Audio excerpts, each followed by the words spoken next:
Hey there, welcome to this video. We're going to talk about the three most common blunders that practitioners make when articulating what they do. This is really at the heart of everything. If you're marketing a certain modality and people aren't clear about what it is or what it can do for them, why would they want to spend money with you? So how do we articulate what we do is at the heart of everything in marketing.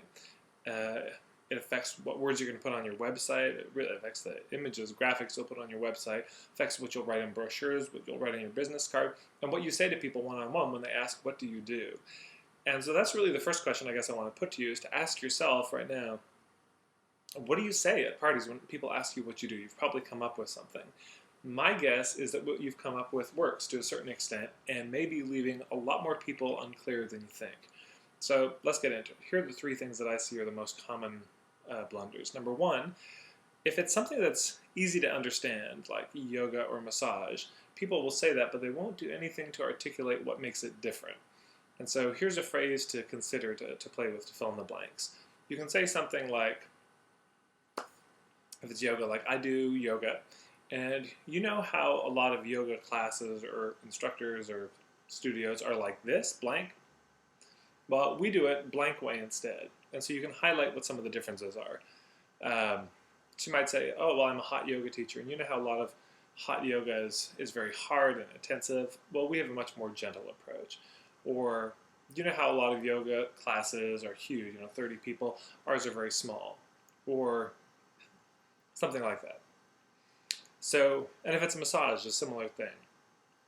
You can highlight what some of the common frustrations or challenges are. So, another one might be with like plumbers. You know how a lot of plumbers show up late, they don't fix it right the first time, and then they charge you more than the initial quote. Well, we guarantee we're going to be on time. For more than 15 minutes late, the job is on us.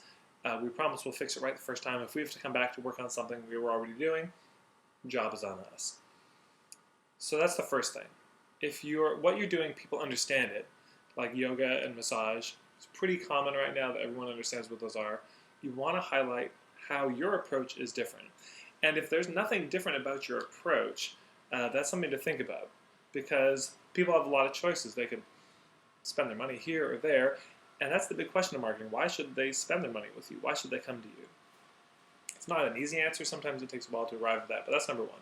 Number two, if it's something that's a little harder to describe, I'll ask people, I'll say, well, who do you work with? And they'll say, everybody.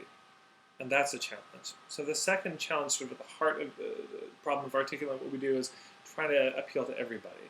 Or we say things like, oh, I work with people who are stressed, or people who are going through transition, or people who are fundamentally open to change.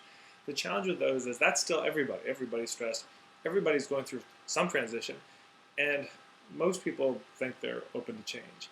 So it's still everybody.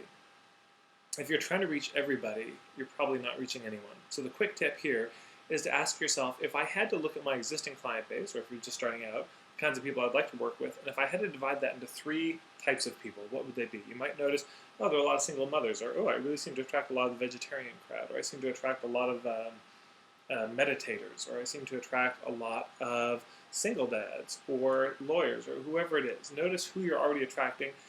Look at your client listing. If you had to divide it into three, how would you do it?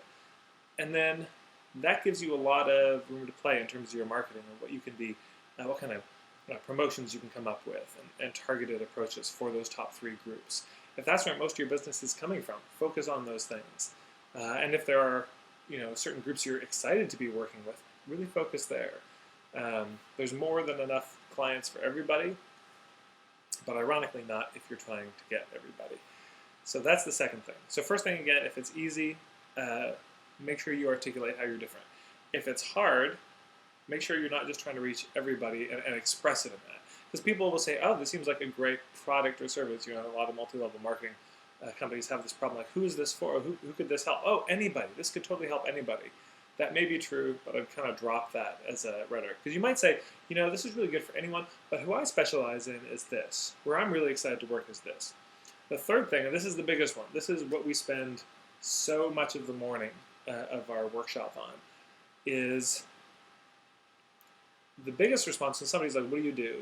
They'll say, oh, I do this unique combination of trigger shiatsu, the work that reconnects and theta healing or whatever. And the challenge is that doesn't mean anything to anyone except people who get it. You know, if you don't know who the work that reconnects comes from, or if you don't know who what quantum healing is or biofeedback, if you don't know what those words mean, what it happens is it puts people into a little trance. They get a little confused, and the confused mind says no. They genuinely will.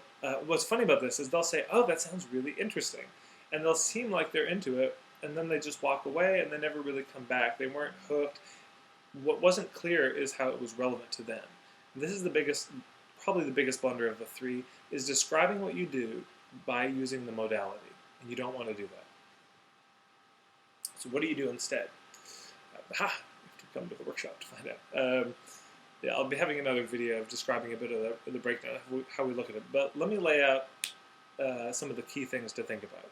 There are really 5 big things you want to think about when articulating what you do. The first is, who is this for? The second is, what's the problem you're solving? The third is, what's the result that they're getting on the other side of it? Fourth is a story or an example that could illustrate this. And fifth would be how you do it, and that's the modality. But the order of those is important. You don't start with the modality, almost always, unless it's common, unless it's like yoga or massage, and start with that, people get it. But you want it to be very clear who it's for, what's the problem it's solving, what's the result this produced, some stories to ground it, and then they might want to know how, but they might not even be interested in the name of the modality. They might just be interested in, oh, this is done through one-on-one sessions that take about an hour, or I come to your home, whatever that is. So I'll go into more of that in a future video, but just start to think about this. Your modality, whatever it is, the name for it, you might be very excited about it, and we can fall in love with our modality. We can fall in love with the products that we sell. People don't care unless they get how it's relevant to somebody like them and what problems it solves for them. We tend to see our business through our own eyes, and a lot of this workshop is going to be about helping you to twist it and look at it through your client's eyes. Look at it through the people who you're talking with, their eyes, and see how you can articulate it in a way that really lands for them, that they get it, whether it's a fit or not for them, and it's not always going to be a fit. So I hope that's not too much of a teaser, but there will be another video describing some of these steps in more detail. And you can always come to the workshop as well, I hope. So there are more videos probably above and below here, and thanks for watching.